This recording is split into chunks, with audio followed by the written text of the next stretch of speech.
Don't be back from embarrassing yourself. You didn't wear, you brought the right clothing.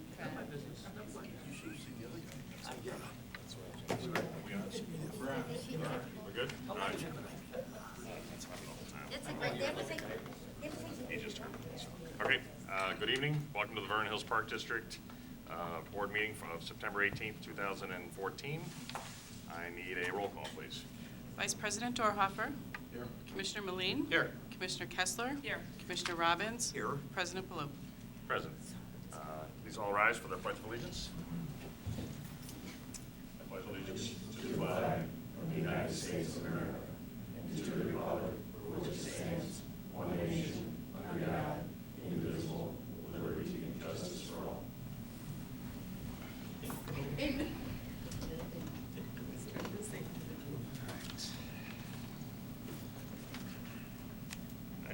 First item on the agenda this evening is the omnibus vote agenda. Items under the omnibus vote agenda are considered routine and or non-controversial and will be approved by one motion. A separate vote on any one item is desired and will be pulled from the omnibus vote agenda and voted on separately. Items this evening are the minutes of the regular board meeting of August 28, 2014, and the payables, Les Granger, and payroll through September 18, 2014, in the amount of $566,777.61. Do I have a motion to approve? So moved. Second. Commissioner Meline. Yes. Commissioner Robbins. Yes. Commissioner Kessler. Yes. Vice President Dorhoeffer. Yes. President Baloo. Yes. Okay, first up is welcome to visitors and guests, public comment period. Nope, okay, we're good. Next, we have financial reports for the period ending of August 31st, 2014. Marla, they're on file? Good. Good, all right, thank you. And next are reports and communications. First up, Executive Director Jeff Woodry. Okay, thank you, Mr. President. Just a handful of items wanted to share with the board and the public. The agreement we have with the Village of Vernon Hills for rentals for this facility is being amended for fees that we are looking to pass on to all of our HOAs for their monthly meetings. The amended agreement, as you know, in the past when we acquired this facility, was a charge of free, and so we have come to at least an agreement that we'll charge a $30 fee for 2 hours, which is the majority of the time frame that the HOAs meet here, and then a $40 fee for every hour thereafter. So Bob Kenny, who's a village attorney, is working on that amendment. Once he fires that back over to me, I'll pass along to Steve for review, and then we'll get that in place, and we'll get communication out to all of our HOAs. Through our recent loss control review with DERMA, it's been going on. Jessica's been working on that for quite a while, and one of the outcomes that was presented was our outdoor ice rinks on our ponds, on our detention ponds. That we had 3 of them in the past that typically we would tend to review and supervise and flag whether they were appropriate for skating or not. So that recommendation's coming back that all those should be discontinued. So Mike and his staff are working on signage, appropriate signage, to basically tell the public that those will no longer be available. And you can still fish, but that's about the only recreational activity you'll be able to do with those. You have a resolution before you tonight for our annual special rec fund that we allocate funds for accessible ADA improvements. That was approved by the SRA board yesterday, and so those that resolution needs to be adopted by the board tonight. And basically what that does is preclude us to make some ADA improvements within the district. We have Black Hawk Video Production is here this evening. They're going to do a presentation on their recent projects that we've contracted with over the last several months. So we're anxious to see that. Mike and I have had some initial, and I've passed along some of those to the board, but I think it's going to be a really unique and and neat feature for our website and for our, any of our users on our website to look at all the amenities in our parks. We continue to work with Lake County Public Works on the Garvanian and Deer Path cleanup and restoration. Mike meets with them almost daily still. There's still some things that we're having some trouble with, that we're just not satisfied with mainly some of the seeding and germination, and we actually had a meeting last night, a public officials meeting, and Aaron Lawler, our Lake County chairman, was there and apologized profusely about just the whole project. And then at the same time, we've been working in coordination and cooperation with, they're going to install a drinking fountain, a 3-tiered drinking fountain with us, with some additional service line, that if we ever do any future improvements involving water out at the Kids Castle site, playground site, that'll be stubbed out and ready to go. So Mike's working with their team on that. Our strategic plan, just a reminder, I know I've sent a couple notices to the board to please lock in those dates. It's something we do every 5 years. We're going to be using a lot of the content when we get all of our data on our strategic plan completed. So November 13th, it'll be a board evening workshop, and then again, and that'll be just the board and myself, maybe one other staff, and then on January 10th, Saturday, January 10th, will be a board and staff combined effort. Our update on our skunks. This is the project we're working with the village and the police department. Got an update. We have 19 skunks that have been to date. The program's been in place for a little over a week. So they're sporadic. There's Hartman Park, Augusta Park, Deer Path Park, Village Hall right here. So that continues. Lastly, just again for the public's knowledge, we have Park Board of Commissioner candidate packets that'll be available beginning next Tuesday, the 23rd of September. Those are available for pickup in the administrative office right here in our business hours, 8:30 to 5 p.m. if anybody's interested. We'll also be posting information on our website relative to those board vacancies. That would conclude my report. Be happy to answer any questions. Any questions for Jeff? Jeff, can we do something, at least talk to Public Works about, right at the entrance to Garvanian, right at the south end there? It just seems like that's become their last storage facility, or whatever, I won't call it storage, but there's a number of all the places, you turn off of 45, and it's extremely visible, and it's like it seems like it's gonna be the last thing they clean up, and it just seems like they could move that into at least over by the CV ditch. Any comment on that, Mike? I mean, maybe that's the only place but it's like, come on, guys, you're almost finished, but yet to somebody that goes by, other than the fence being gone, it looks the same. I'll address that with Lake County Public Works and why it's not further back near the path where the gravel is, which would make sense. The idea, they came in with a 10-wheeler with a load of gravel. They didn't want to drive on the path, so they dumped it right there. We can, I will inquire with them to have it moved back. I mean, it has close gotten enough. better, but at the beginning, it was like they left all their equipment there after the fence came down. So it'd be nice if they could do what they could to at least I'll inquire minimize tomorrow the morning stuff, with Lake County Public Works to have Thank that you. pile moved. Clarify on the skunks. Yes. If there are individuals trapping skunks, correct me if I'm wrong, but state law that they must be euthanized? That's correct. You cannot transport them to another community and drop them off? No. As much as we don't want skunks, other towns don't want our skunks. And the reason it's state law is because skunks carry a very high rate of rabies, and they don't want disease to spread from community to community. So if you're one of those people that are trapping and transporting, please stop.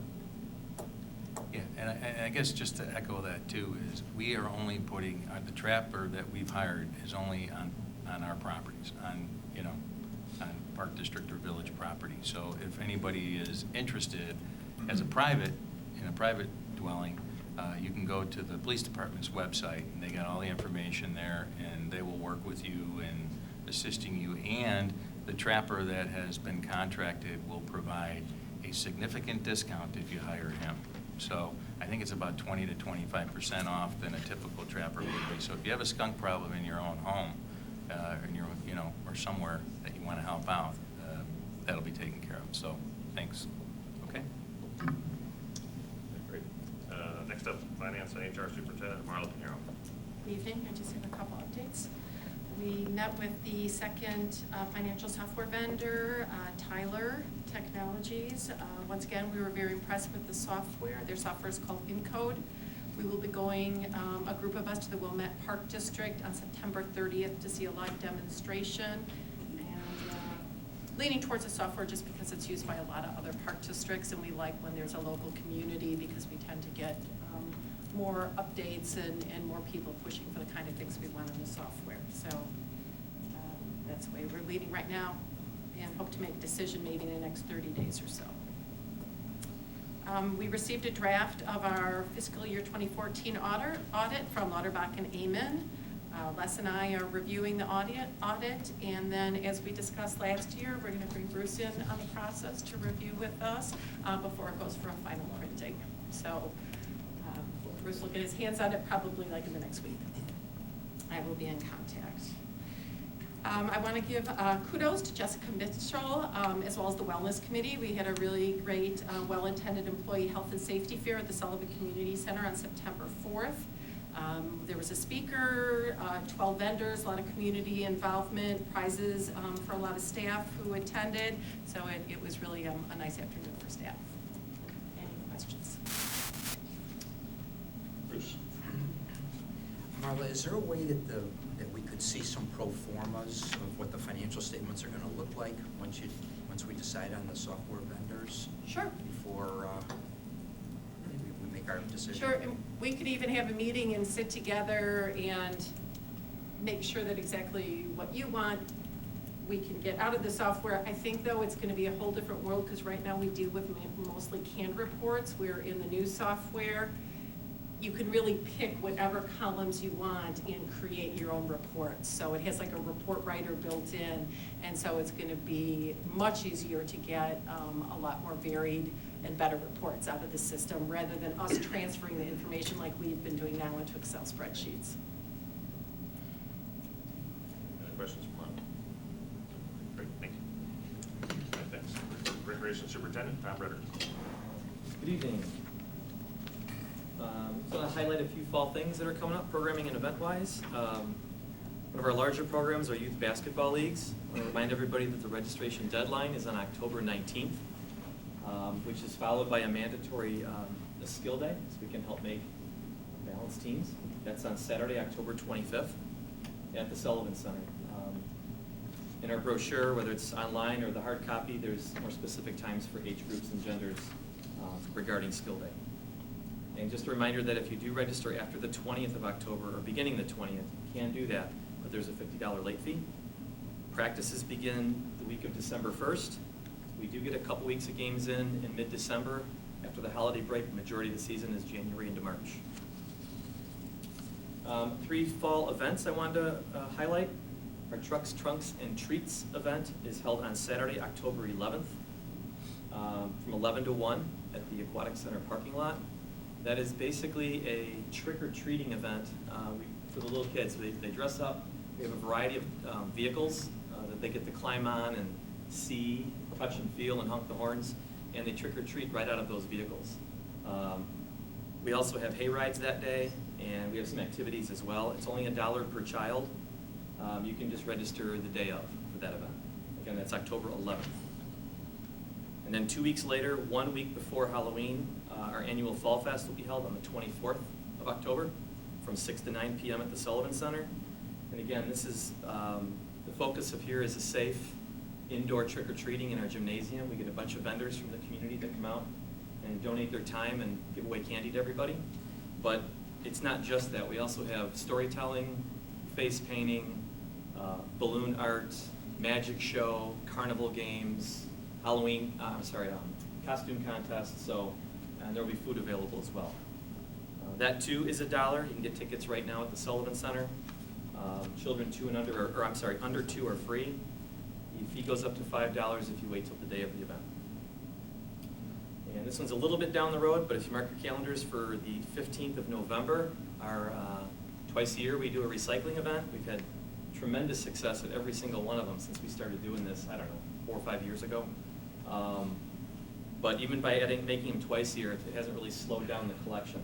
The emphasis is on electronics, anything with a plug, but we take, I highlighted a few of them here, ink cartridges, eyeglasses, gym shoes, batteries, and something that Swelco added this year is clothing and textiles. So one person told me anything that you can stitch, it could be bed sheets, any kind of textile or clothing, you can bring that to be recycled as well. So they're really, kudos to Swelco, they really have a large variety of items that are collectible and that we can bring to this event. And that again is Saturday, November 15th from 9 to noon. We do that in the Westfield Mall parking lot on the southwest side off of Route 60. Are you doing the paper shredding event? I believe, yeah, we're doing the paper shredding as well, yep. And then finally, I usually bring this up once or twice a year, but when I started here 13 years ago, I think the scholarship fund was something we budgeted about $3,000 or $4,000 for. And thanks to the board's support and our ability to help everybody, this past year we were able to provide over $16,000 worth of scholarships to over 50 families. So keeps growing, we can keep helping people and letting their kids stay in the program. So again, for our residents that need that, it's for children of the community that we want to be able to participate in programs. And scholarship stuff is available at the Sullivan Center. People have any interest or questions. That's my report, unless there's any questions. Dave? Couple questions. Recycling, do they have to separate it out, or you've given like electronics slash, We sort it out when they get there. I mean, we have a bins for the electronics, and if they hand us a bag of batteries, we'll put that aside, and shoes. I mean, yeah, I don't want batteries, shoes, and textiles all in one bag. Yeah, if they could sort it as best as possible, but within reason, we take care of that for them on site. Okay, regarding the scholarship, you said that if anybody's interested, they've got forms on the, at the Sullivan Center? Yes. Do we have anything on the website? I don't think the application is on the website, but we could put it there. For someone who doesn't necessarily want to go up to the front desk and say, Yeah. okay, and who should they see once the form is filled out? What do they do with it? It does say it in the packet, but it would be turned in to me, to Tom Ritter, and I'm at the Sullivan Center as well. Any other questions for Tom? No, they're not working, so speak up now. So Tom, regarding the recycling, the textiles, are these clothing that are in good shape that they're gonna give to and resell, or is this just scrap? Explain what quality of textiles should people be donating? I'm still learning that myself. The good news is that that's in mid-November. I will make a note to give more specific information at our October board meeting. I can give more details about the textiles. I think they'll take anything. We'll take in everything. Well, As I it guess is. they'll take anything, but I'm thinking if someone had a nice blouse, are they going to, is it better served to give it To to a donate facility that for that's gonna reuse. donate, that's gonna reuse it? Or, I guess that's what I'm asking, are they reusing this clothing, or are they making thread? I think they shred it, but again, I don't wanna say that if it turns out they actually, if Swelco says, no, good stuff, we're gonna repurpose it for another use, but I think it all gets shredded. Okay. And I'd like to be able to tell you what they do with it as well, so I'll make a note to give you a detailed update in October. Thank you. Yeah, or they can call us at Sullivan Center, I'll get that information if someone wants to know as well. Any other questions? I have Okay, Bruce? Yep. Swelco, are they a for-profit organization, a not-for-profit organization? Not-for-profit, if any of you know more about it than I do, I mean, it's the Solid Waste Agency of Lake County. It's not-for-profit, but I don't know a lot more than that about them, but they do a great job with trying to repurpose and recycle just about everything and anything. Not-for-profit, though. Because the reason I'm asking, if it's not-for-profit, and someone makes a donation of like clothing or whatever, they don't give you a letter, do they? No. Like a Goodwill or a Salvation Army. I do not believe so. We have never done that, so no. Swalco is formed in 1991, 42 municipal members in Lake County, so it's actually a subunit, a separate unit kind of like the special rec is in a way. I mean, it's way different, but it's the same idea, I think, that rather than 42 municipalities coming up with their own recycling program, they all became part of this, and they can all, I'm sure there's a mandate of some sort that every municipality probably has to meet. Thank you.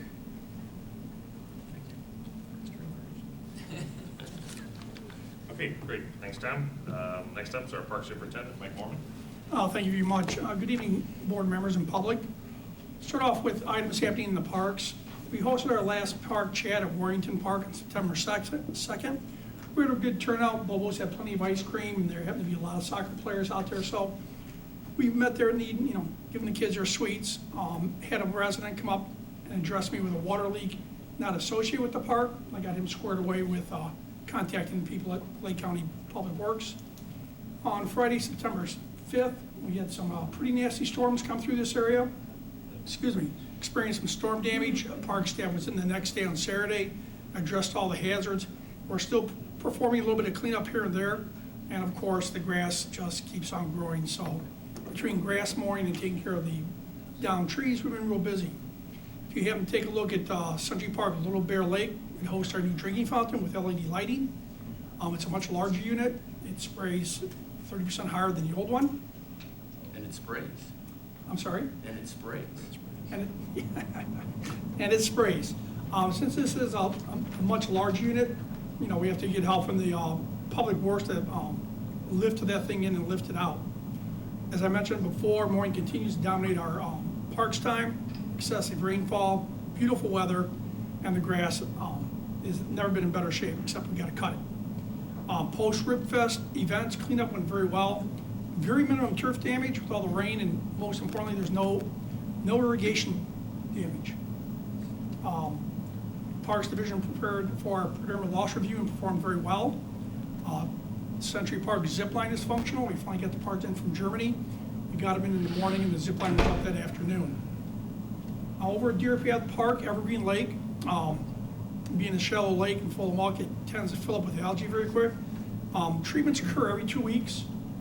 The reason it occurs every 2 weeks is they can only spray a third of the algae bloom, because we don't want to create any anaerobic conditions as the algae decomposes. It was treated yesterday for a second time, and it's looking much, much better. Sports fields lining continues with Matt Schiller laying out all our soccer fields, and he's been kept very busy doing that. Some of the news at our facilities in regards to the skunk trapping. James Kim says they caught 3 skunks at FAC, and they're transported out. Concrete block repair in the bathhouse and the sand blasting of the Lazy River continues. It's going to take some time to blast all 800 feet of that Lazy River. Sullivan Center, deep cleaning, vent, carpet, floors. Preparing preschool room painting this year, touch-up painting throughout Sullivan Center. Outside James Kim's office was a masonry garbage corral wall that's been removed because the kids would use that to gain access to our roof. Over at Lighting Center, we had the first of 4 AC units replaced, and they're on the capital replacement schedule. Over again, Jeff mentioned about Deer Path Garvanian. Continue to work with them on taking pictures, highlighting areas, because our vision is the park's going to be returned to what it was before. We've had a lot of settling where they had to dig the large holes, and of course those areas settle out. I've highlighted them, photographed them, presented those to my contact, Lake County Public Works. They are aware of it, but they have to make it right the way it was before they started their program. And as Jeff alluded to, the installation of the drinking fountain and 1.5-inch water line will be taking place this year. And that concludes my report. Are there any questions from the park board? Questions? I have one quick one. Do we have an update of all, as to when they plan on doing the asphalt path? Yesterday, we had quizzed, Chairman Lawler on that. He's working on trying to get it done early October. If you recall, last month, they said late October, early November, and that was just unacceptable. Obviously, we're concerned the asphalt plants are going to close prior to Thanksgiving, and the last thing I want to have happen is have to wait to asphalt this thing because of some bad weather Based until. based on our track record on this project, you know, timing I hasn't hear you. exactly gone per schedule, so. All the more reason why we want them to get it done in early October, and there's no reason, Mike, why they can't. I mean, the settling of that path has been in place for a month now. I mean, you're looking at close to 2 months before we could lay that asphalt, and that's plenty of time. Okay. So- Thank you. If I can, Executive Director, if I can add to that, I will be talking to, Mike, Pat Walsh, and find out exactly if we are on the schedule for an asphalt plan, because you have to schedule that. And I'll get a more definitive answer, and I'll report to the Executive Director on that. Let him know his board chairman is on schedule with us, so remind Roger him of that. that, yeah. Okay. Anything else for Mike? Okay, thanks, Mike. All right, next up is Communications Manager Cheryl Vernon. Good evening. Our winter 2015 brochure is being created. We're in our first stage. It is scheduled to be mailed the week of November 17th. We've begun the Park Pointers, which is our District 73 school newsletters. We print 2,675 for grades K through 5, and they've already been delivered to the school on a monthly basis. It's also on the district's website and also the Mundelein District 75 website. A portion of the children are in our district. We also everybody's looking at each other. We also distributed our after-school enrichment and our bilingual flyers to the schools. Park Paths just went out. That's our community e-newsletter. We currently have about 8,500 subscribers. It just went out last week, and we have an initial open rate of 38%. It highlighted all of our fall special events, our Lakeview Fitness membership special that's going to take place from October 1st through the 15th. And Brady and I are going to do a short presentation about our website, but if there's any other questions for me, I'll answer those before we go onto our website. You're on. Oh, okay, I'll just stand up here. Randy's going to work the... So we're just going to do a short presentation of the functionality of our website. We're going to start way at the top where it says select a language. So if anybody is in the area and they don't speak English, you click on that. Those are all the languages that the website can be changed into. You can maybe, oh, he clicked on one. Okay. What doesn't change is anything that might be a PDF. I would like to see French, please. Can He you would put like it in French. What doesn't change is anything that might be a PDF on our website, but everything else will change to the language. Okay, go back to English. 'Cause I don't want to Merci talk. beaucoup. That's cool. Okay. When you click on news, which is already clicked on, the dates over there is a date that I have put the news item. It's kind of like a newspaper. So that is a date that we put that news out there. We have a couple showing, and then you click on the bottom, and it will show all the previous news events that have been added. If you're looking, some of them are still current, but we can only put so much. So there they are. Alrighty. And we'll go back to that section, Randy, and we'll click on events. Okay, when you click on events, that is the dates that you see are actually the date of the event. So there's our events, and then if you'd like to see more about the event, you can click on Worldwide Day of Play. That's this Saturday. And then that will give you more information. There's photos, it'll give you details. There's also a Google map on the bottom from someone who's not from the Vernon Hills area, may not be knowledgeable of where the parks are. And those are our events. And once the event happens, it will disappear from the screen. Ready? Let's go back to the home page. And I wanted to just make a note, underneath where it says Lakeview Fitness Center, in that area, if we have an immediate notice, let's say the building's closed electricity or there's a weather forecast where everything's canceled, the building's closing, we, on the back end, Randy and I can put a red bar, so it'll be very noticeable, and that's where our notice will be. And that's just for immediate emergency type notifications. That's what we're using it for. So if something should happen, it will be very apparent right on the home page. Alrighty. We can go down to, we can go to find. Cheryl? Yes. Before you do that, we can adjust how quickly the picture with the verbiage. The interactive photo? Yes. We can adjust how long that stays up? You mean the slideshow? Yeah. Yes, we can. That's, for that one right there, that's a little quick to be turned over, because that's actually got one of our sponsors on it, and I'm trying to read through it and find out who they are, and it's gone. Okay, we'll adjust that. Perfect. Another Alrighty. question, Yes. Cheryl, excuse me. Sure. Obviously, we're past September 10th and 16th. Why are they still there? I thought you said they, Those are the news items. Last time we got one. oh, I see. So, yeah, as we add the news items, they'll scroll down. So it's kind of like a press release on the website. Actually, if I can add, I found that confusing because I see how it is supposed to be. Can you make the events the default and then have the news option have Yeah, it that the does other make way? sense, because the September 10th and the September 16th are so big, if somebody just peruses it, it makes it look like that's the date of the It is very. comment. Right. You know what I have mean? to- That's when whatever that news item is, when it happened, not when it was posted. I don't think anybody really cares that much that it was posted on the 10th of September. They want to know, when is it?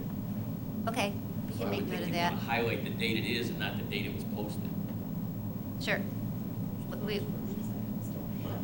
No, yeah, and That yeah. makes, yeah, event's fine, but either way, my Yeah. point being that I don't think it's that important to the user Right. that they care when it was posted. Yeah, we'll discuss it, because some of the news items don't have a date, so we'll see what we can work with web links on the back end of making an adjustment to that. Alrighty, if you're looking for, let's go to programs. Randy, why don't you click on programs on top? Okay, these are all of our different types of programs. If you're looking for a dance class, you can then click on dance. It's on the bottom. There we go. So when you click on dance, it's going to list all the different types of dance we have. And let's say you're looking for a ballet, then you can just click on register. When you click on register, for the current season, you're going to see all the different ballet classes that are offered for the season that we're speaking of. So if you see something you like and you're interested in it, on the left-hand side, there's like a little shopping basket. You can say add that to click on it, you could add it to your cart, and that's there for the rest of your time on the website. And then you would have to have your login or create one then to go further with registration. Okay, and as far as registration, why don't we go to our register online, that's in the green box. It's a little big, so it's gonna get a little smaller. This is what we call our splash page. This is a registration page. If you have your account login, you would sign in right there, or you would create one. And it has different events that are going through. The boxes on the bottom are just reminders of what's going on. So again, you could click on music and dance. And you may be interested in this. And this again, you could put in your filters. Let's say you have a child who's 7 years old. Whatever your filters are, and it will just, the programs that are specific to your age group or your day of the week that you're interested. Let's say you have Tuesday at 4 to 5 free, you can put that in and put the age of the child, and it will let you know what programs we may have available at that time. So we get pretty specific with this website regarding programs. Let's go to parks on top. So when you click on the parks, you're going to get a map. So this map is maybe for someone who maybe lives in an area and is not sure where a park is. So let's say they live towards the bottom. You want to click on the very bottom one there? So when you click on it, it's going to say, okay, in that location is Sugar Creek Park. Just a little blurb about it. Then you can click on the blue for more information. And then that's going to tell you all about the Sugar Creek Park. And I believe this is the area where when we get the little park videos, it will be on these pages. All the parks. So all the park pages have a similar look, but you can start with the map if you want, or you could go directly to a park if you know what park you're interested in getting information about. Cheryl, is there a reason there's a scroll bar on the bottom that it doesn't fit on the screen? Is that just because of what we're doing, or is it, It's just a laptop that's doing that. you know what I mean? Because it just doesn't seem to make sense that it wouldn't just fit on I believe when I look at it on my regular computer, I can see the whole thing at once. It's just So- a laptop, the way they're speaking to each other is not, Okay. they're not being friendly to each other. I get Yeah, it. so I'm gonna just jump in here. Sure. A little promo for those that are in the audience this evening or watching at home. Blackhawk Productions, which is going to be up tonight to do a presentation, the district contracted with them. So what they did is they did aerial footage of all of our parks. And so it's a really cool feature. I talked a little bit about it earlier tonight.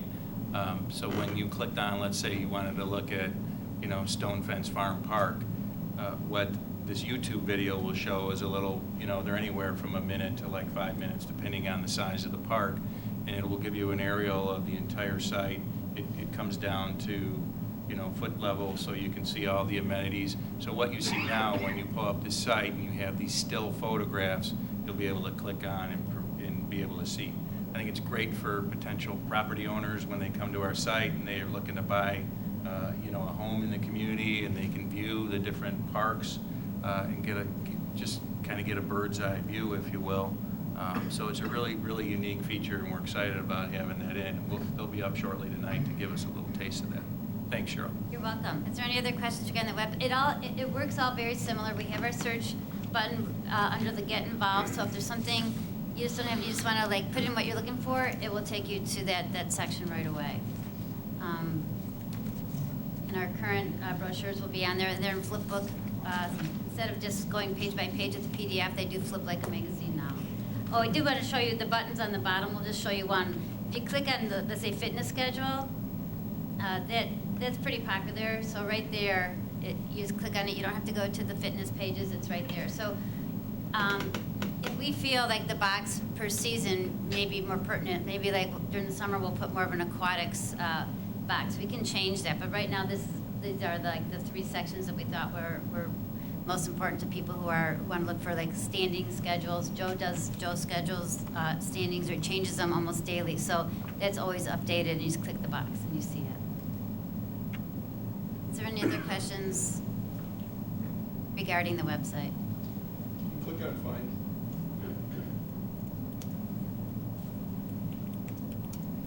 Those are just various sections with our web meeting with our 4 people on our team that we thought people might like to find. We can change them at any time. We have our community survey info on there. Yes, it's under news. So if you haven't taken our community survey yet, please do so.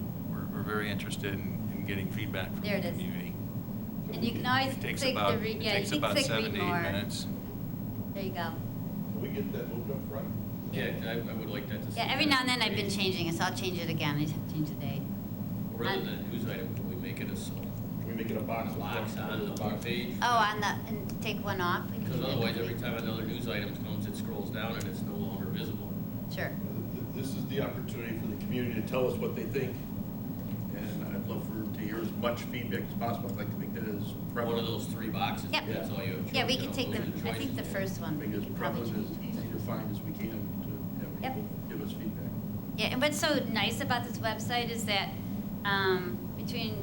it's internet-based, so we don't have a program anymore.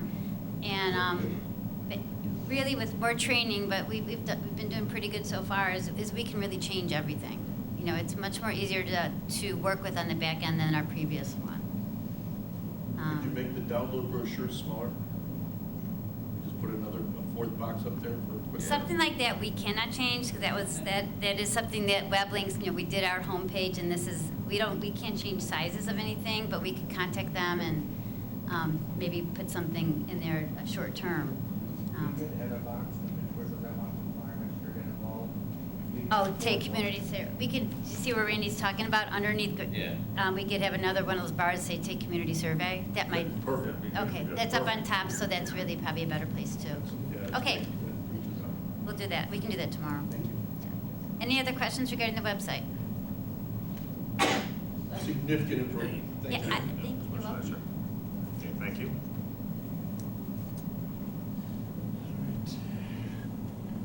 Any other questions? Sure. We're good. All right, thanks. Okay, next up is unfinished business. I'd like to welcome Tim Knuckles up to the podium, please. Tim's going to provide some information this evening on a youth athletic petition.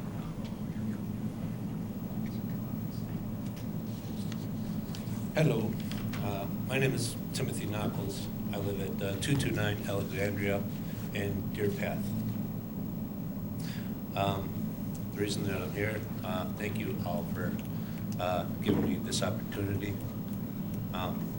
I tried to have a printout of my online petition available for this meeting, just so I can give you a first-hand look at the online. It's encrypted, so I couldn't really print it out. I have it here on my iPad. I would more than willing to let you guys take a look as I'm speaking.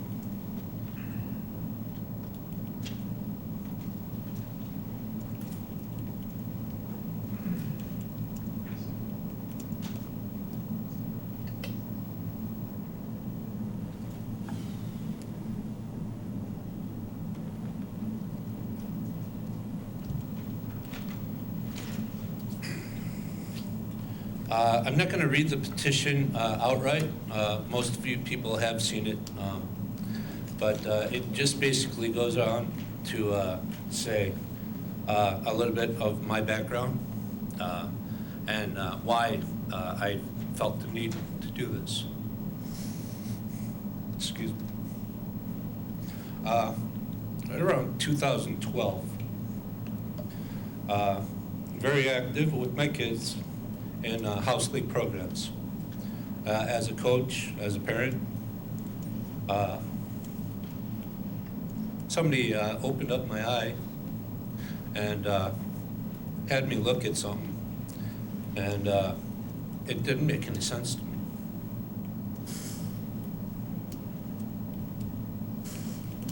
I opened up the tax records of an organization called the Vernon Cougars Youth Athletic Association for the year 2011. And as somebody that wrote multiple checks to this organization, and I see a net profit of nearly $830,000, of which they actually net lost $17,000. I don't know how this happens. I perused it a little bit more, and about halfway through, I was dumbfounded by a soccer coach being paid $105,000 a year. My kid doesn't play travel soccer. Why? And I'll ask everyone.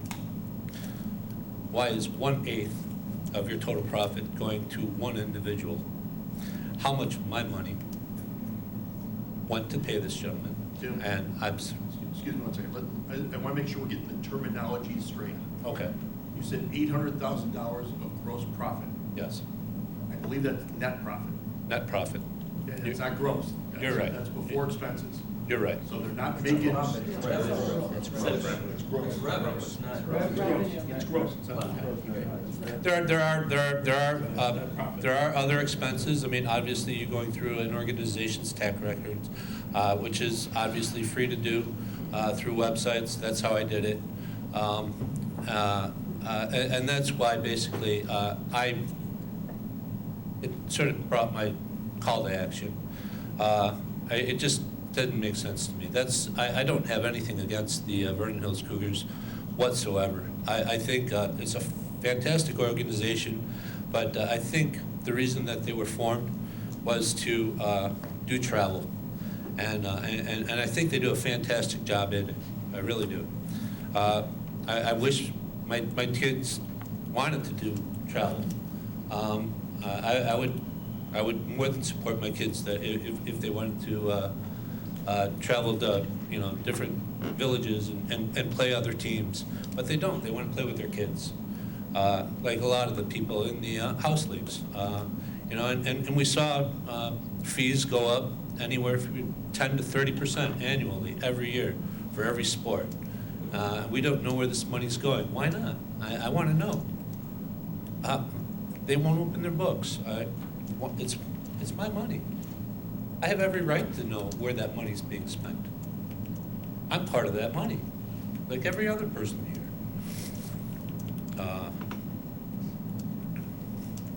So,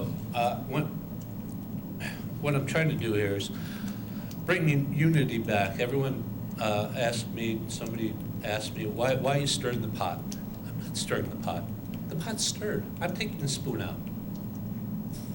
I'm not doing this. I'm trying to get everyone back together. There's just a lack of communication between coaches. It's overwhelmed. They can't handle travel and house leagues. It's just no communication between the coaches. It's poorly run. We're losing numbers annually.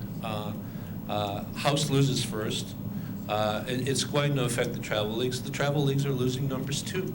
I'd like to see that stop. People are leaving to go play in other villages. Now, when it comes to the money, I'm a finance person. I work for Morgan Stanley downtown. So when I see money poorly spent, of course I want to know why. I want to see the money come back into the system. That money should be used to update playgrounds, parks, plant trees. Everyone's losing their trees.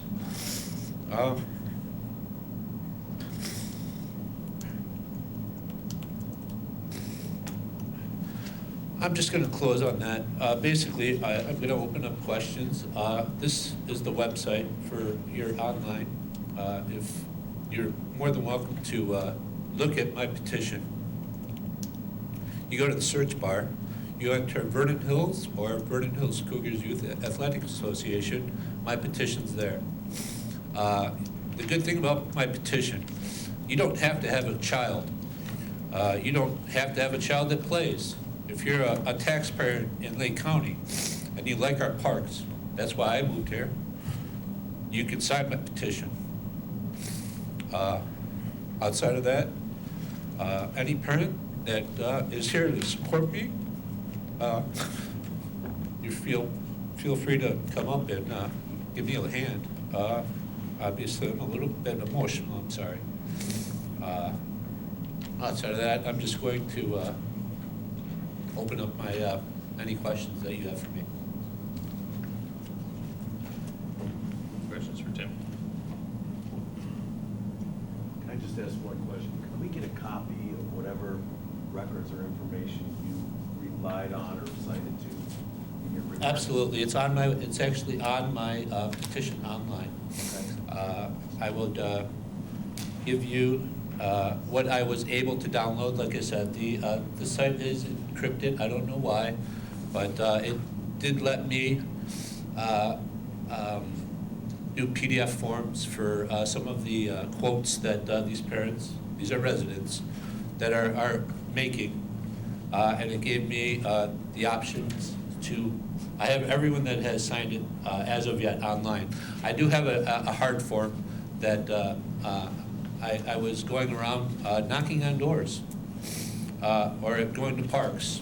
Yeah, I'm not speaking about the petition documents. I'm referring to the financial documents. Oh, they're free to look at. I mean, you just have to know where to look. You can most definitely have the copies that I have. I have more copies at home. Absolutely, Okay, absolutely. I'll leave everything I have here. Absolutely, whatsoever. So, any questions? Feel free. So, cutting through all the crap. How do I what? I said cutting through all the crap. What Yeah. you're looking for is the park district to consider taking back. I think the ones that are broken the most. House League youth baseball, girls softball, flag football. These are programs that are badly ran. There's no communication. I basically went to flag football only because within the last 5 minutes, somebody had actually called me and go, hey, today's flag football registration. Okay. I've been a head coach of flag football for the last 5 years. Gee, thanks for telling everyone. And obviously, when I got there and they're looking for coaches, Apparently, I'm not good enough anymore, so. I don't want to go down these side Yeah. roads. You want us to look at taking back baseball, recreational baseball, recreational Yes. softball, Yes. flag football, anything else? I wouldn't take anything off the table. Why shouldn't all rec league sports be run through a park district? Okay. As far as I'm concerned, And the bottom line is you think we do it better than they do? absolutely. Okay. Have you had conversations with them about what they do, how they do it, how they can improve? Have you sat down with them and said, guys, we got a group of people here who aren't happy, before you come to us and say? It's not only me that probably has tried to speak to them, but And what's their they're unresponsive. I don't get a response. It's hard to get them when you're a head coach, and I'll just use this as an example. As a head coach baseball for my child, 50% of my games I had to leave and go umpire my game because no umpire shows up. I have to set up the bases, I have to do the lines. Nobody's there. Nobody's there. I can't even head coach my own team now. I have to umpire. I have to call my kids balls and strikes. I shouldn't have to do that. No parent should.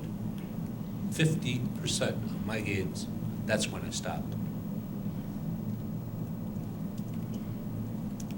All right, it looks like you have some support here this evening Yes. with you. And if anyone would like to come up and speak on this subject, please do. One other thing, since you're all here, there's a sign-up sheet in the back. If you would all please take the time to fill out your names, addresses, and information so that we know who all was here this evening. We'd really appreciate it. Thank you. Good evening. My name is Julie Kalicki, and I'm a resident at 402 Alexandria Drive. And I've been a resident of Vernon Hills now for 14 years. I moved here from Chicago, and now we have our second child who is participates in all the sports available. And we started out, of course, with Libertyville. We are mostly soccer family. And when soccer started in Vernon Hills, we were very excited, and everything was going well. And then things kind of fell apart. I understand the Cougar Soccer Association and their travel. We are not parents to want to commit to travel. Our child does many other items, but we do want to keep our child in sports, as many other parents do. And I am here to support the coach here, because we would like the Park District to bring back the option for us parents to sign up our children in recreational leagues with their friends here in our village, whereas they grow, they can grow and enjoy, and for us it's a lot easier to participate and to volunteer. My husband and I, we volunteer at just about everything because our son has told us, you want me to play, you need to volunteer. So, and I've spoken with other parents, and we do have a very nice community, and we like to keep it all here. It really hurts when I hear other parents, when we ask them of other kids that we've coached, what's your son, daughter doing now that they go into middle school, or and they say, well, we moved to Deerfield, or we moved to Libertyville, and it's just something that we would like the Park District to take it over. You've done it before, and we would like that to come back. And I'm here to support the coach, and that's what I'm asking for. Thank you. No. Come on back. You don't get to run away that quick. So you mentioned you're a soccer family. And the Cougar Soccer Association is not affiliated with Cougar Athletic Association anymore. And the Cougar Soccer Association does their registrations through the Park District. So are you saying there's a current issue with them? Or is this a historical issue? Can you give me some feedback? Because The Cougar Soccer Association is a travel team. We would like it. They only come up to. they have Cougar Soccer Association is both in-house and travel. For my son's age group, it's the only option is travel. We were hoping that How old is something he? can be done. Excuse me? How old is he? 11. So he's already in middle school. We don't have a middle school. In the past, we did, years back. As the travel soccer became more popular, so more kids went on to that. Yeah, sometimes that's an issue of numbers more than organization, though. You know what I Understood. mean? And that may be why sometimes you have to go to another, because even at our at our softball, the girls' softball, when you get into the middle school age, like around 8th grade, in order to even have enough kids to do a program at the rec level, I think they have to combine with 2 or 3 other communities because there isn't enough internally to even run anything. So maybe that's one of the things they might have to look at too, depending on, but that's not within our scope. I mean, that's, No, well, the other concern was also baseball. okay. Because now my son will not be able, there is no baseball come for his age group. There may not be. And that's the other issue, that he was not picked to go to a travel team, but now he's too old for a house league. It's not true. Well, I guess I'm concerned that I'm not quite sure what your concerns are, because if it's just an age thing, that's one thing to, see if we can build up numbers to be able to offer a program to meet your son's needs. Do you have concerns of the soccer organization? Because that is, now they are they are not under the Cougar Youth Association, they are under us now. And so, do you have a concern with the current structure of the youth? They're an affiliate. I'm sorry, I an just want to make sure you affiliate- clarify. They're a affiliate- different affiliate. They're a separate affiliate. They're now a direct affiliate of ours. And so do you have a concern with how they're running their soccer program? They're not in well, now my son, we had to sign, there was no soccer for his age group. We went with Libertyville for a recreational league. So I don't know if they're. Your concern is more, can we suggest and see if there's availability? Is there a need to expand the recreational program? But you don't have a specific issue with them? No. Other than try to do that. And again, as Mike had mentioned, it's only a matter of what the community can support. Is there enough interest to form a team? And that's another thing to can't quite make people sign up for that. Understood. So basically, if your recreational leagues can stay within our community, for those of us that are not looking until perhaps high school, until our children make a decision to focus on one particular sport, if they can stay with us, it would be greatly appreciated.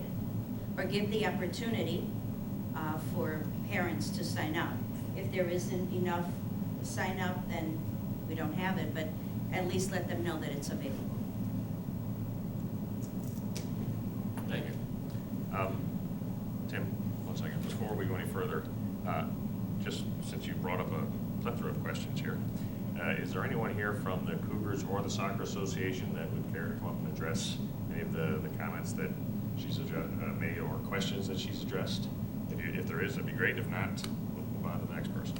I'll call the Cougars. All right, please come forward. So my name is Bill Paulson. I'm actually the president of the House Baseball and Softball for the Cougars, and actually last year was my first year in it. So I'll just address a couple of things. We absolutely believe in having a community program for all the kids. If we don't offer one at a certain age group, it's simply because we don't get the numbers for people signing up. It's not that we don't offer it. We offer it to every level up through 8th grade because we want to see as many kids participating as we can. Let me talk about baseball for last year. We tried a new concept last year to actually have an entire community program made up of house and travel baseball players in the spring season. Unfortunately, due to weather considerations, we had to cancel a fair amount of games because of the weather and some of the travel kids having some of their games. That said, everything was made up into the house program for them to play a full plethora of games. And we've leveraged all of the fine facilities we have at VHAC for those players to play in those games. We never once had any coach umpire their own game. So the information that was presented must have been dated prior to this past year. When it pertains for next year, what we've already done, we noticed that you guys have a community survey. We actually have sent one to all the parents that participated in the house and softball program looking for feedback. Like we do every year, we're going to look to take that feedback and incorporate it into having a better program for all of the kids. And so that's running right now through September, with plans to design the programs for next year in October, with plans to incorporate parent feedback based on our designs in the November timeframe. So we absolutely want to take the feedback from the parents. We want it to make it to be the best possible experience for those kids. Just to give you a little bit, a couple of numbers, because you guys have referred to it, right? So at the 11 and 12-year-old division last year, which we call the minors, we ended up having 4 community-based teams. At the AAA, which are 9 and 10-year-olds, we had 5 teams. At the 8-year-old level, we had 5 teams. And then at T-ball combined, which is 4, 5, and 6-year-olds, we ended up having, I think it was 8 teams combined, all total. And then at the 7-year-olds, which is what we call single A, there were 5 teams as well. So we do have a fair amount of kids coming out. We strongly encourage them to. But our problem with numbers isn't unlike any other community that's going around. One point I will make with regards to one of the travel leagues that we're in something called the Lakeshore Feeder Baseball League, one of a couple of different leagues that we do join in. And the nice thing about that league is it's around a lot of north suburban communities around here, Lake Forest, Lake Bluff, Northbrook, Deerfield, etc. And what we've come to find from this past year, they're running into similar situations in their house program numbers because kids are going and playing different sports and or they're playing more competitive travel baseball for their own reasons. A lot of those communities actually mandate you play in the house before you play in your travel program. Now, we haven't taken that approach, but last year, again, like as I said, we tried it. One of the things that we're contemplating and maybe kicking around is actually having a house league with other communities. If parents here would be interested in having something like that as an option. Later this month, we actually are meeting with folks from Deerfield and Lake Forest and Lake Bluff to talk about this concept. We will probably also have a larger meeting with the Lakeshore Feeder Baseball League to talk about this as well. So I just want to rest assured that we care a lot about the community. We have great fields, great parents, and great kids. We do want to provide an opportunity for everybody to play in our sports. Bill, a couple things. First, my exposed nerve is your comment was, we used 5 fields at VHAC. Well, we've got about 13 fields at the Park District that you're welcome to use anytime you want to make up games as well. So. And we have, and we've actually used those as much as possible. I know last year was my first year. I'll be honest, I'm putting it on myself. So my first year as a volunteer, not understanding kind of the whole process in terms of scheduling fields. I met with some of your staff and later to kind of correct that and use the website and figure out the way to work through Joe and the scheduling. And so we did do that. I want to say for those upper age groups, we did that. I want to rest assured for your other fields, we absolutely used them to the fullest that we could. Century Park 1 through 3 for our younger kids. We used Hartman Park a ton. We used Hawthorne Melody for practices. And we also used Deer Path for practices. So we did as best we could. When we talk about rainouts, obviously, when it's raining, we can't do anything on those days, and we do the best that we can. Can we make improvements? Absolutely. One last thing, because I'm glad you brought it up. Because of the scheduling, we have a better sense, I think, of the numbers that we roughly typically get, right? What we want to do is sit down with the other affiliate organizations and plan out in advance some of our schedules so we can give parents more advanced notice and even coaches more set times to say, hey, Tuesdays, Deer Path 1 is open from making it up 5:30 to 7:30. Come in, sign up for those times.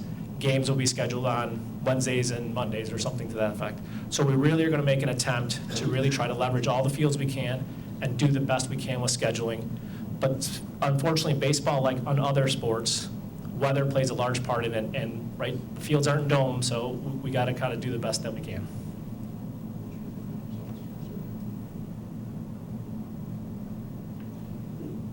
Part of what you were just talking initially about our community survey that we're doing, and one of the questions, and Jeff, correct me if I'm wrong, one of the questions is a very open-ended question which says, do your children play in any of our affiliates, and we list all the affiliates. Yep.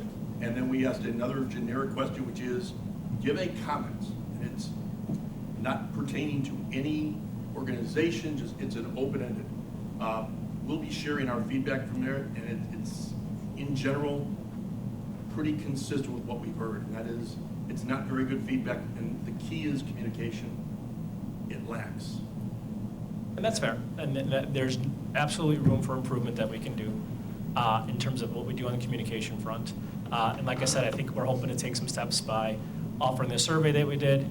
We do try to communicate out. We will communicate it more through our website, through Facebook, and we do have, we had some turnover, but we have got back our mailing lists to try to personally get people all excited and ready for the next season.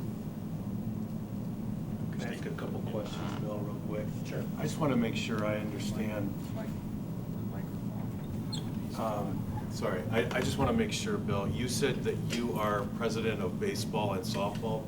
House baseball and house softball, correct. Okay, and is that part of the organization that is the Vernon Hills Cougars Youth Athletic Association? Yes, So that's you're correct. part of that organization? Correct. Are you here at the direction of that association as a representative, or did you just come in as a volunteer? Are you speaking for the whole organization about their issues, or are you just here as a I'm here volunteer? representing the organizations on the issues that I can speak to. Okay. One of the points that was brought up by a prior speaker was the question of salaries to coaches. Are salaries paid to coaches? So I can't answer that because, Can I step in here for a second? Sure. That specific, issue. the point was to the soccer organization. Oh, okay, that's a different organization. We have investigated that. Okay. Well, they were part of the Cougars at that time. Soccer paid coaches is very common in travel soccer. Okay. The way soccer was set up, because, I looked at that figure and went, I'm in the wrong business. I got to coach a couple nights a week.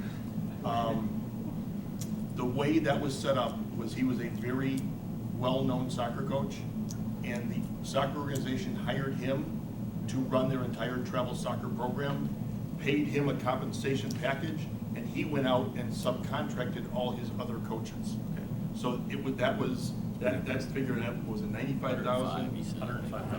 105 was for every coach. I want to say it turned out to be like 8 to 10 coaches at different levels for the entire year. So it wasn't that one coach getting that, so. Let me move on. So to that point, we don't pay any of our coaches in anything that we do. Okay. The only other questions that I had pertain to your status as a 501c3. Are you currently a 501c3 organization? I will have to let Mark Peterson answer that, but from a federal perspective, the answer is yes. They're working through the state paperwork on that as well. But Mr. Peterson would have more answers for you on that particular topic. Okay. I'll leave it at that. I'd like to thank you for coming. I appreciate you Thank guys. you very much. I mean, I thank you all for coming, but I'm glad someone came from. All right, continue on, please. My name's Jeff Canalia. I live at 1105 Swinburne Place in Vernon Hills.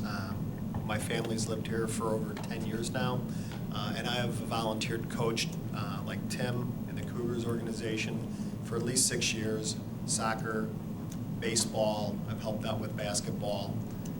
My primary concern is with the baseball program. As a family that played house baseball the whole time we've been involved with the program, it's my perspective, and many of the families that I've coached the kids in, that the house program seems to be completely secondary to the travel program. That the house program is maybe there to provide an economic backbone, to help fund travel sports, but we certainly feel like second-class citizens because we've gotten second-class fields, and it didn't happen this year, as Bill pointed out, but in the past, we've had seasons where the coaches had to umpire many of the games because our umpires didn't show up. I've had an incident where we had a makeup game that was in the playoffs, and we were supposed to play on one of the traditional softball fields at the VHAC, but unfortunately, there was a softball game scheduled there, and what we found out was that the travel baseball program was practicing at VHAC 1, and they didn't want to give up the field. So eventually, they convinced the coach to give up the field. Now, a baseball team could practice at any one of our parks in Vernon Hills, but I would suggest that the kids in the house program, if they're playing an actual game, and they're trying to finish their season, that should probably take priority. Communication, as Tim noted, you don't know who's running these programs. I mean, like I said, I've volunteered for 6 years. I've never met Mark Peterson. Matter of fact, I personally made a donation of $3,000 worth of athletic equipment to this organization through winning a contest through Major League Baseball and Scott's and GM. There was a contest around the Major League Baseball All-Star Game, and I actually finished, I got second prize. So I got to donate $3,000 worth of athletic equipment to a community organization. So my son played in Cougars, so I donated the equipment to the Cougars. And I asked Mike Mankey one thing, who was running the day-to-day operations at the time. I said, look, my kid doesn't play travel sports. I'm just asking that you get this equipment and you provide it to the house program. What ended up happening? They ordered $3,000 of catcher's gear, worth of catcher's gear, and it all went to the travel baseball program. I'm not saying we didn't get new catcher's gear, because I think we did that year, but it was just the spirit of it. And the only communication that I ever got from the organization, somebody sent me an email. Nobody came up to me. I'm at the parks almost every, probably 2-3 days a week between practices and games. Nobody from the organization came out and said, hey, Jeff, that was great. Thanks so much. So in the end, there's been multiple reports of, mistrust in the community in regards to paying their bills to the village and to the park district. We've heard last year of parents wanting to splinter off and form a second travel. So if you're going to subcontract with an organization that provides a service to the village, a basic service like Little League Baseball, they should have the trust of the community. And my basic experience is I don't think at the house level, I can't speak to travel because we never participated in that, but at a house level, I don't think they have the trust of the community.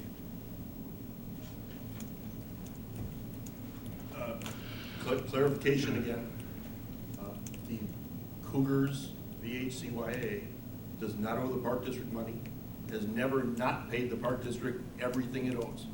We do have an arrangement with them for the use of our fields, and we charge a set $5, $10 per feet per child, just to help us offset the cost of field dry and some of the stuff. I'm aware of what you're talking about. That is a village question, not a Park District question. I just want to clarify. Okay, yeah, I'm just... Because we always get lumped into, they owe the Park District and the village. The Cougars have paid their bills. Everything we've asked of them from a payment to us. From a citizen, Vernon Hills is Vernon Hills. So I understand there's maybe the semantics were wrong. Yeah, because it's literally, in some areas it isn't, but in Vernon Hills, it's completely two separate government entities. Okay. Like in Libertyville, it's a Parks Department. Then I apologize for misspeaking. So the No, village of we just want Vernon Hills. We just want everybody to understand there is a that there's a difference. We have no control of what the village does, and the village really has no control over what we do. Can I just address one thing about the fees? Come on, Bill. Go ahead. So I want to dispel one myth or notion that the house program fees are used to subsidize the travel program. That could be nothing further from the truth. For my house, because my son plays actually in travel baseball, we pay a fee this year of $650. That's just to play. We pay our own uniform fees, which is another $200. We pay, outside the home tournaments that we host, which are fundraising events, in our league play, we play roughly 18 games, okay? And a typical house player is gonna pay roughly about $150. Some higher levels a little bit more, the lower levels are a bit less.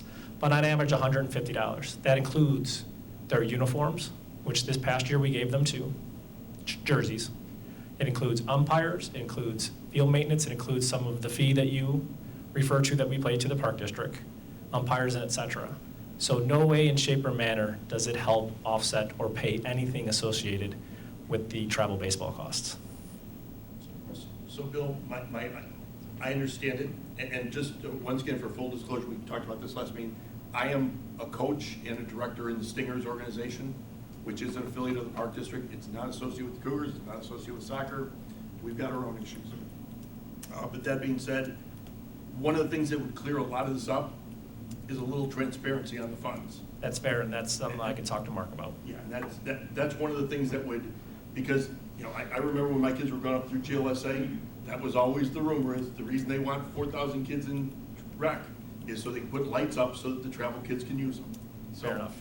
I understand the comment, but I also know the other side. Sure. So transparency would go a long way No, to. and that's absolutely fair. I just wanted to point out, to let people be rest assured that, right, your fees are not going to subsidize travel player fees or uniforms or anything of that nature. Yep, please.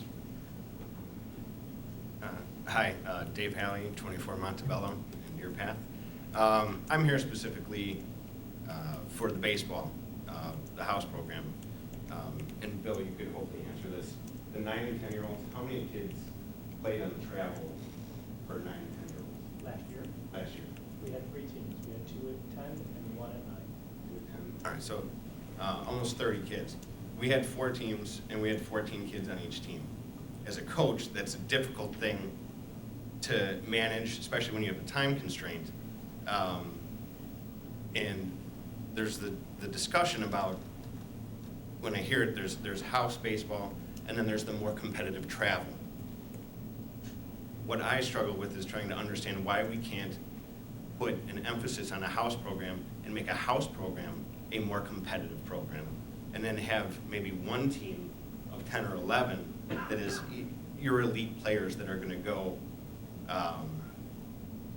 They're going to go to other communities and do that.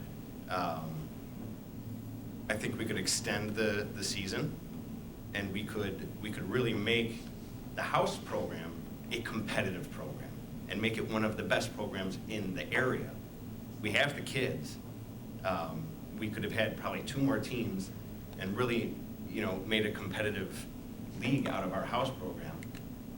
But that needs to, you know, you talked about a strategic plan that you guys have. Is there something in place for making a house program the best house program? Vernon Hills has the best house baseball. Is that a possibility? Or is the way of travel just going to take over the community baseball? That's my concern. My kids are moving out of it now, but as we move forward, we have a lot of kids in this town that should be able to play baseball and not have to go all over for it, my opinion.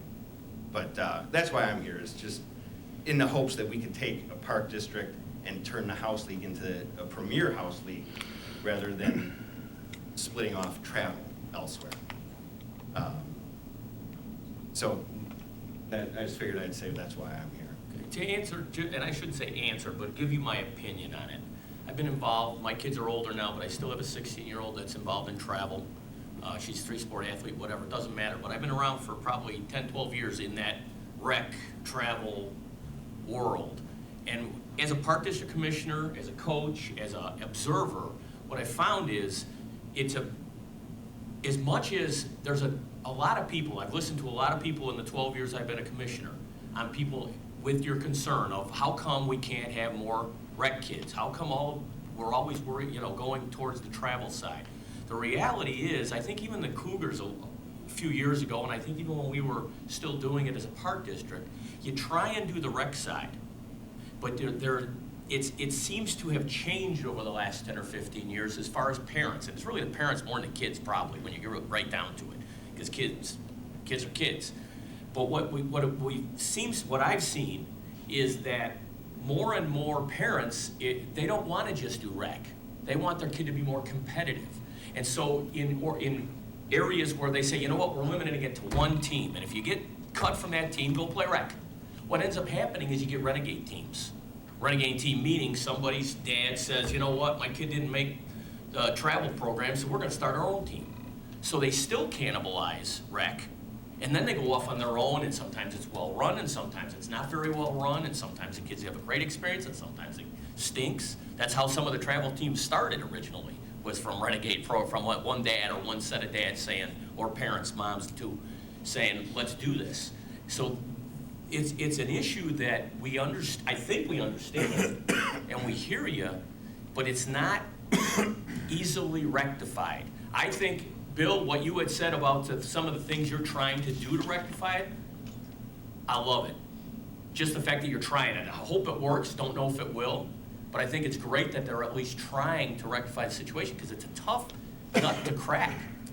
Because as much as there are parents that say, why do my kids, because when it's all done, you pull all the best kids out, and then you're left with either the kids that don't really want to play as much, or maybe aren't as good, or whatever it might be, and so then it's not as competitive, and now my kid's not getting a good experience.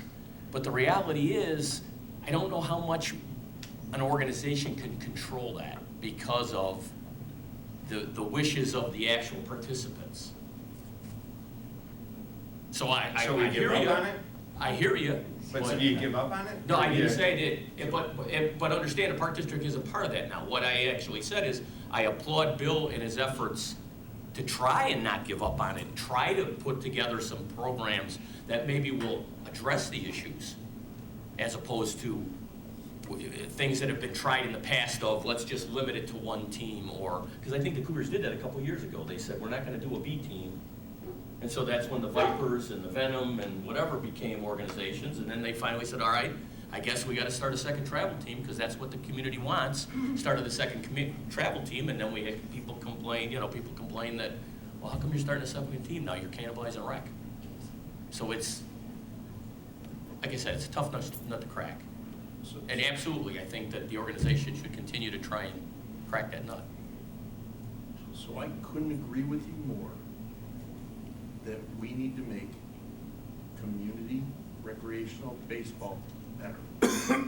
One of the reasons people run to travel is because they're not getting the experience they want for little Billy. The other reason they run is, as Commissioner Moline just said, when little Billy's 8 or 9, mom and dad know he's got a scholarship. My kid can throw the ball 34 miles an hour already. Boy, heck, he's going all the way. He's playing SEC ball. And little Billy ain't gonna crack the high school team by the time he gets there.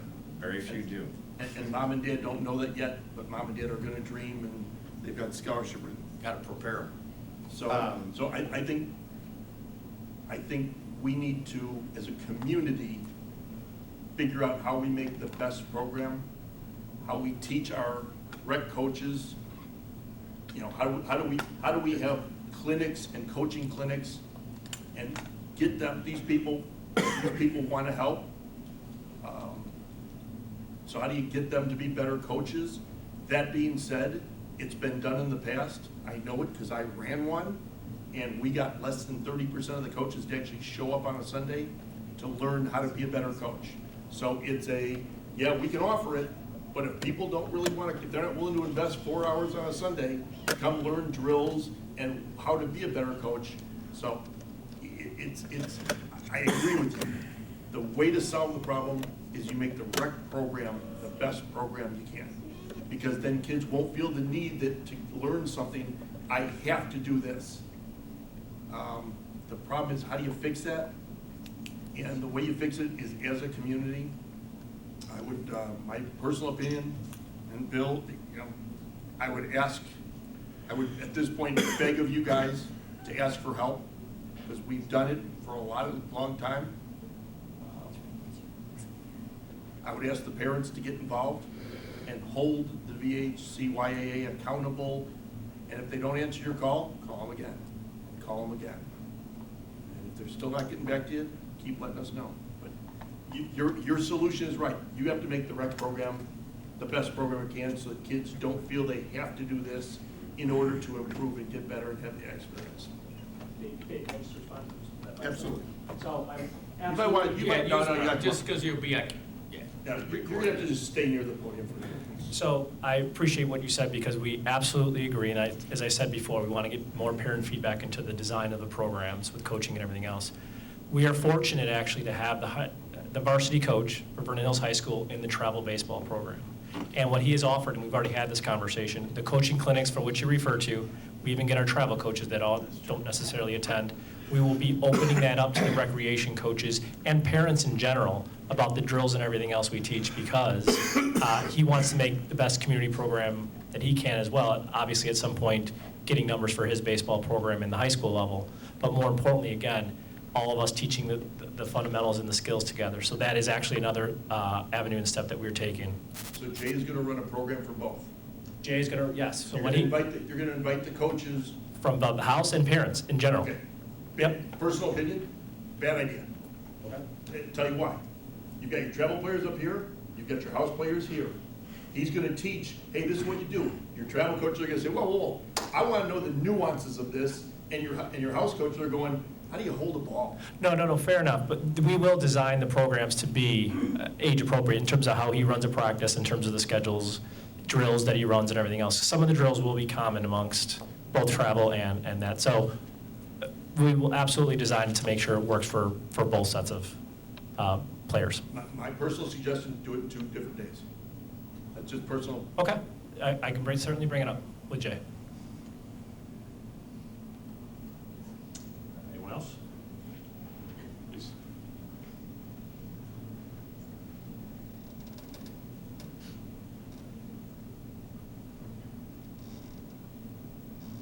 Hi, my name is Shannon Zimmerman. I live at 345 East Rainey Avenue. I'm not here to talk about baseball because anybody who knows me knows I'm a lacrosse mom.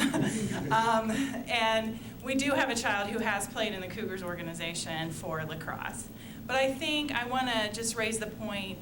I have 2 kids playing travel soccer right now, so we're very active in the soccer program, and as I said, we're a lacrosse family too.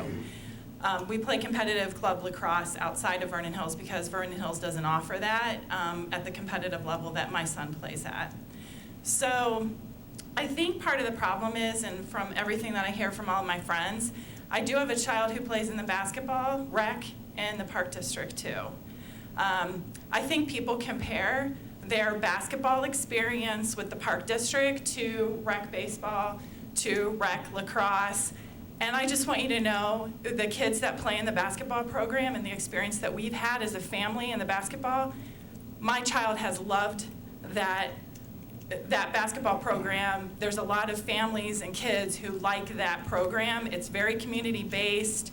They see their friends, they practice with their friends, and I think that in a lot of people's minds, they're looking for that for some of these other things as well, and that's why I think people are coming to you and asking you to take over some of these programs or to consider it, because you really do have such a well-run basketball program. And I just want to compliment you, and you'll see it in my survey. I have issues with the Cougars organization. I answered your survey. I have children who go to the camp here in the Park District. So, you know, I just want you to consider that. I think that people are looking for that experience because it is such a well-run program. I won't speak for other people in the room, but I know several of you do have children that are playing in the basketball program too. I think that's what people are looking for. Thank you. Cheryl, question regarding the survey, since Shannon brought it up. Do we see names, do we see anything when somebody fills out a survey? They can choose to put their name and address at the end of the survey. If they, it's But not they a don't ma- have to. They it's can not a be mandatory. anonymous. They don't have to. They can choose to. All right, anybody else? All right, I'd like to thank everyone for coming. Appreciate your input. Take everything under advisement and kind of go from there, but I do appreciate everybody coming out and letting us know how you feel and everything. So, and Bill, I want to thank you especially for showing up from the Cougars. That was great of you, so hopefully it helped maybe answer some of the questions for people that are here. And once again, if you didn't sign in the sheet on the back there, I'd really appreciate it if you could, so we know everyone that did take the time to come out this evening. Right? Good. Next up, we have some new business. We have our annual SRA CLC resolution. Do I need to read this, Jeff? No. Okay. Then I need a motion to approve resolution 2-14, the SRA CLC accessibility improvements. So moved. Second. Any questions? Comments? All right, roll call, please. Commissioner Robbins? Yes. Commissioner Kessler? Yes. Commissioner Meline? Yes. Vice President Dorhoeffer? Yes. President Baloo? Yes. Okay, next up is the Black Hawk video production presentation. I'd like to welcome Peter Spiro to the podium to provide information on the aerial video project in their district parks that Jeff mentioned earlier. Peter? Appreciate your sticking with us, guys. Hello, everybody. My name is Peter Spiro, and these are also part of the company. This is Brendan and Tony and Michael, and we are Team Blackhawk FPV. And Team Blackhawk is an organization that takes aerial videos and photos using remote-controlled aerial vehicles, properly. So what we were hired to do was to basically go around to every park and get the view of that park that you can't ever get by standing on the ground. And so that's what we do. Tony, do you want to? Yeah, why don't you start now? So we went around to each park with one of these vehicles, like that, and we filmed all the amenities of the park and got overviews of the park and created these videos. So these videos are going to be on your website. And basically what this video does is it gives you a view of the park that you just can't get. And it's obviously very artistic and it's pretty, but it's also, it shows you specifics of what's going on in the park. And what's going to happen is that when people see this on your website, what they're going to say is, wow, that's a beautiful park, right? That's what the community will say. And that's really a neat thing. And what it's supposed to do is drive more people to the park, get them to go there.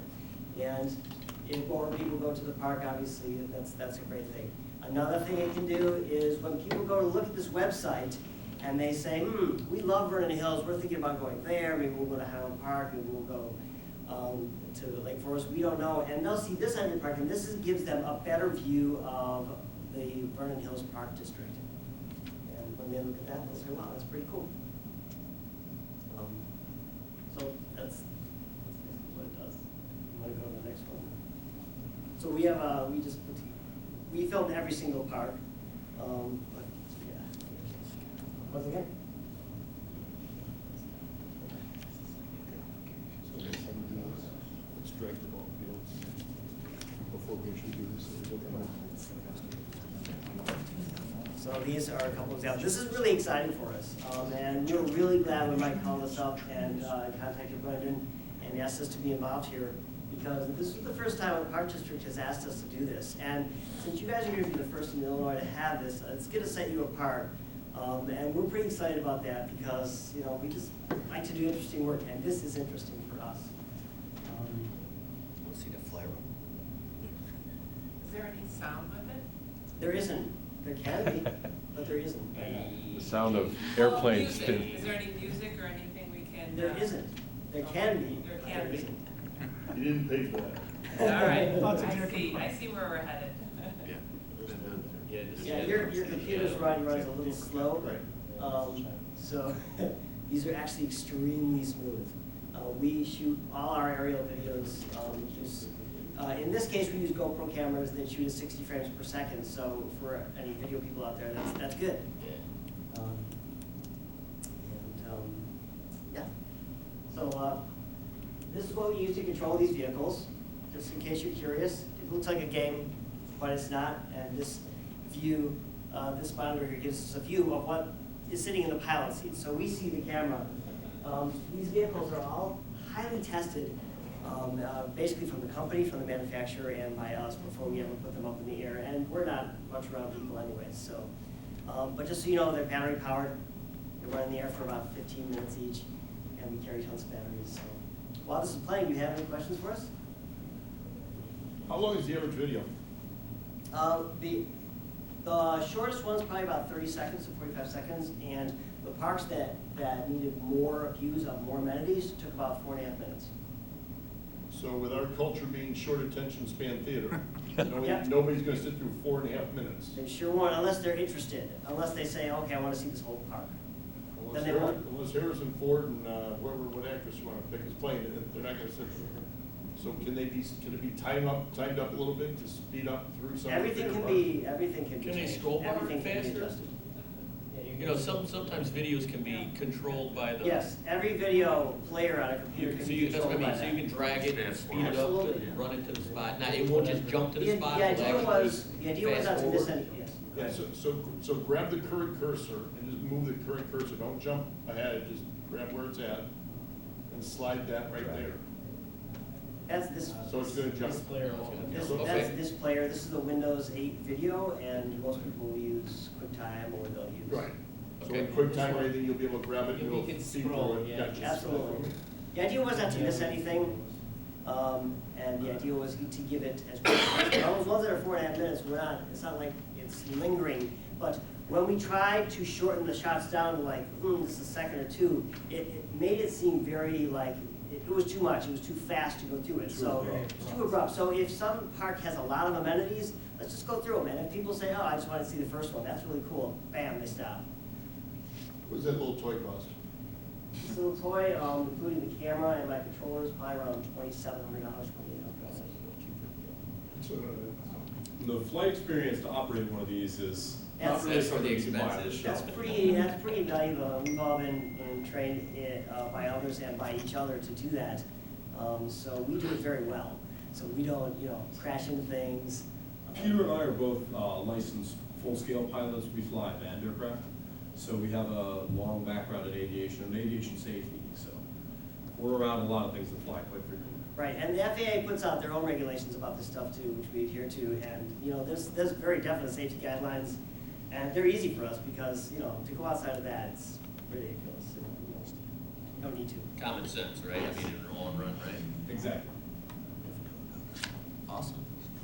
So, and we did this for all our parks? You did. Yes, Every single parks, park. we did it for our community centers as well. And, You want some 10-second kitty corral? 10-second video. yeah, but obviously, as Peter alluded to, the mini parks are gonna be pretty quick. Can I just ask a quick question? Yes, of course. Are you required to get a license from the village or the community where you fly these things? No, we absolutely not, but what we do need is permission From the FAA. village to do a specific project. In other words, I live in Highland Park, I can't go downtown Highland Park and just zip my airplane around anything I want to. I can go to a specific flying field and do that. That's why if we're gonna do that for a community, it's under an agreement with the community. Okay. They contact the police department, everyone knows, and Mike was really good about that. The police department knew, we met several troopers while we were filming, and they're like, hey, you're Team Blackhawk, that's great, just wanted to check to make sure it just wasn't somebody just flying their airplane around. Okay. And then what's the maximum altitude of that? Well, they could go way higher than we're supposed to. Well, we set them to limit automatically at 400 feet, which is Right. the end of uncontrolled airspace. Okay, that's why I asked. Yes. And then do you carry like just general liability insurance, or do you have to have any sort of special insurance? We do carry liability insurance through a company, and we carry, a couple $1 million worth of that. We also carry through the AMA another $2.5 million of what's called Park Flyers Insurance through being a member of the AMA.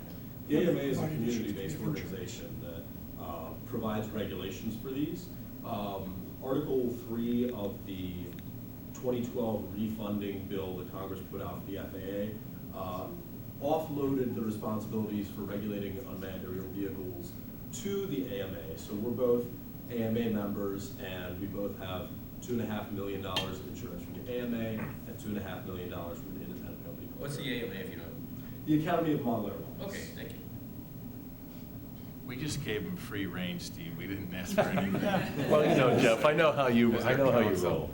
And then one last question, did you crash it at any time during your flights in the park We district? did not. Doesn't look like it. We use several of these and a couple of different other kinds of vehicles, and no, we do not crash our vehicles. Just wanted to make sure. Yes. For our loss control program. They provided a certificate of insurance and everything. Yes, we are. You found a whole new market, didn't you?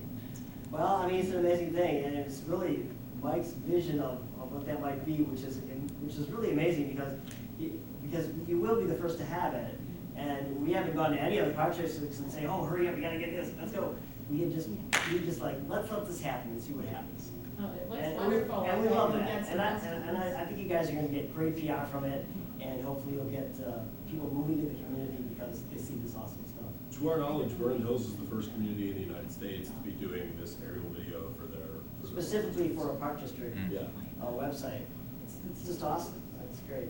We love it. We love being a part of it too, so thank you guys. And I for also that opportunity. provided Team Blackhawk information towards the IPRA conference. Yeah. And they will be at our open house for the MIP social that we have at our maintenance garage on October 9th. We should schedule and try to get them to do a session there. I wanted to just say, we wouldn't be here without Commissioner With Cindy. Kessler's referral, because she knows Brennan, and so she's the one that Thank kind of you, brought Cindy. this You guys this did project. great. You guys did it all on your own. Yeah, yeah, and I appreciate your patience with me, because I know we sent you back to the drawing board a few times, so I appreciate that. Well, it was you know, a Peter, great learning experience for us as well, so Yeah. it's great. We worked together and we got a great product done. Yeah, thank you. Thank you. One quick question Yep. for Cheryl. Yes, On our new website, Yes. we have the rotating pictures up top. yes. And occasionally we put one of these that flows through there, just to maybe intrigue people to look, to find them somewhere else. No, I'd have to ask, because that's a slideshow, I have to ask if that's possible. Okay, just No, a but- thought, maybe, like Dave just said, Park of the Week, Park of the something Week. like that, that, and it doesn't have to be there all the time, but maybe it hits every once in a while and I pops will up. ask if we can do that in one of the slots. Can we send, if we can do a little investigating and find out we actually are the first community, can we maybe send out a press release of some sort? Of course. Okay, so begs the next question. Where do we go from here? Well, let's find out. I'm already there. I just want, how good do you find this thing? We're experts at it. They're very good. He's going indoors. I'm going indoors. Well, actually, I'm do going, you, no, fly it right in the front door of Lakeview Fitness and fly it right around Lakeview Fitness. wait. Could you do Dave, that? Or, did you guys, I saw a sample of one going into the maintenance facility. Is that one Brendan. still, is that up there? You wanna show It's that not- one it's real not quick? on your. We don't have that, that was kind of just test footage. That was a test. But we can certainly go Yeah. through with the full gear. Did you see that one? No, I'm just. That was thinking, the if they're first as good dry as they say run. they are. You know, I'm thinking it sounds like, fly it right in the front door of Lakeview, you start on Lakeview Fitness, you fly it right down in the front door, and you take a tour at, 5.5 feet, 6 feet. The building would have to be empty. Of course. You can also do a lot of Wait, some wait of a that minute. filming, you can also do, just FYI, you can also do some of that filming with Steadicams. You don't necessarily have to be flying it around, although we could do that, and that would be cool added. You can also have a high-powered Steadicam. We could do a little Right, just take editing the magic front out. where we come in toward the door and then take a steady cam. Yeah, exactly. Go through it. Any other questions? Sounds like you guys just made the next line item in next year's budget again. Oh, my gosh. Excellent. And every park district that signs up, we get a discount then. I was thinking more like a commission. Okay, all right, great, well, thanks for coming in, we appreciate everything, that looks great, and thanks for the presentation. All right. Yeah.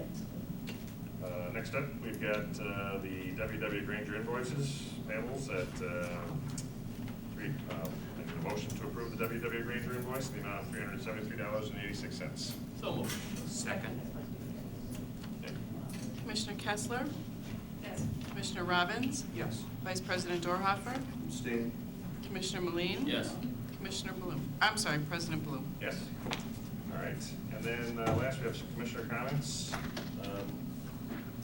Nothing for me. Nothing. Commissioner Moline? I've talked enough today. Okay, Commissioner Robbins? Nothing. Commissioner Kessler? All right, then, next up, we have, me.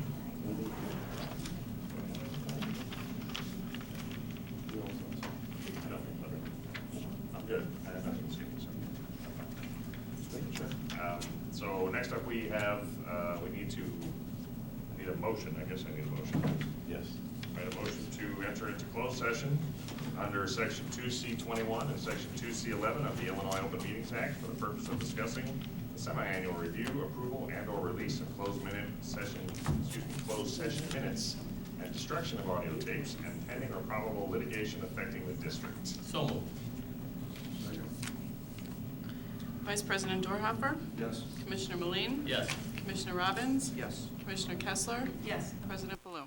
Yes. We will adjourn.